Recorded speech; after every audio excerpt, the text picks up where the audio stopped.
Olá, meus irmãos, que a graça e a paz do Senhor seja com todos.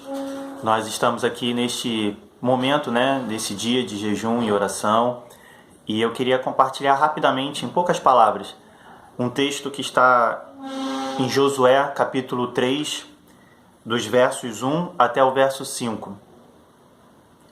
Josué, capítulo 3, versos de 1 a 5, diz assim a palavra de Deus. Josué se levantou de madrugada, e tendo ele e todos os filhos de Israel partido de Sitim, vieram até o Jordão e pousaram ali antes que passassem.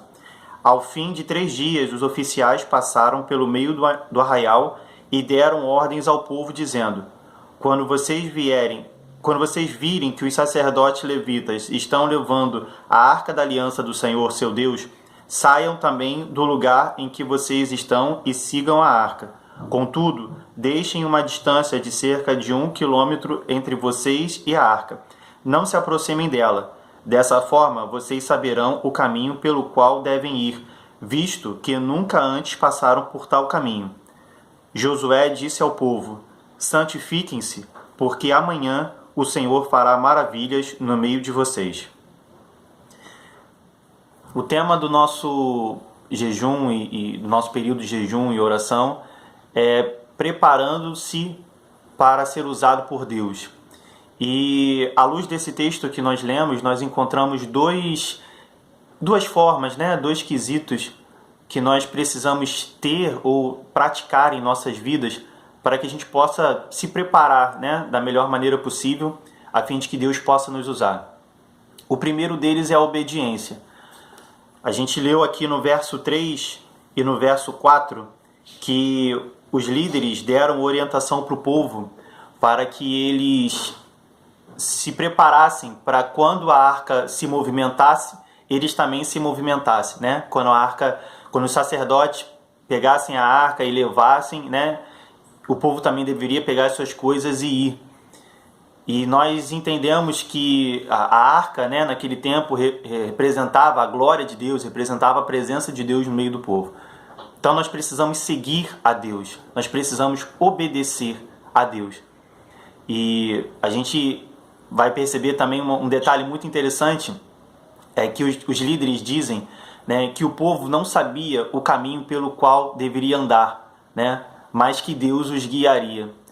E isso também acontece conosco, Se a gente parar para pensar bem, a gente não sabe muitas vezes o caminho que a gente precisa andar, a gente não sabe que decisão tomar, a gente não sabe muita coisa da vida, mas precisamos obedecer a Deus, precisamos seguir a direção de Deus, precisamos seguir a palavra de Deus.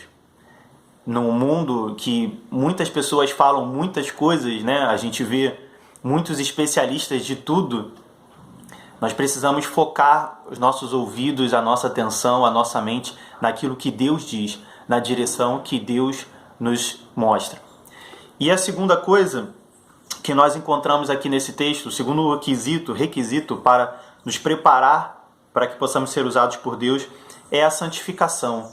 Josué foi bem claro dizendo para o povo: santifiquem-se, porque amanhã o Senhor fará grandes coisas ou fará maravilhas entre vocês. E a gente precisa entender, meus irmãos, que santificação é muito mais do que deixar de fazer o errado. Santificação é, além de deixar de fazer o errado, abrir o coração para fazer aquilo que Deus deseja. A gente vai encontrar ao longo de toda a Bíblia a orientação, principalmente no Novo Testamento, de que a gente precisa se arrepender e crer. Ou seja, deixar de fazer o errado e começar a fazer o certo. Então, nós precisamos nos santificar, precisamos nos separar, sim, de tudo aquilo que não agrada a Deus. A palavra santo, significa separado. Então, realmente, nós precisamos nos afastar de tudo aquilo que entristece ao Senhor. E, na mesma proporção, precisamos também nos aproximar de tudo aquilo que nós sabemos que é a vontade do Senhor. Então, que nós possamos levar isso no nosso coração, guardar isso na nossa mente. Santificação é muito mais do que deixar de fazer o errado. Santificação é também abrir o coração para aquilo que Deus quer fazer. E Deus quer fazer grandes coisas no nosso meio. Eu entendo que Deus é poderoso para mudar qualquer cenário, qualquer projeção. E nós precisamos estar preparados, nós precisamos estar atentos ao que Deus tem feito, ao que Deus ainda vai fazer, ok? Então que os irmãos possam guardar essa palavra no coração de vocês e que Deus os abençoe ricamente.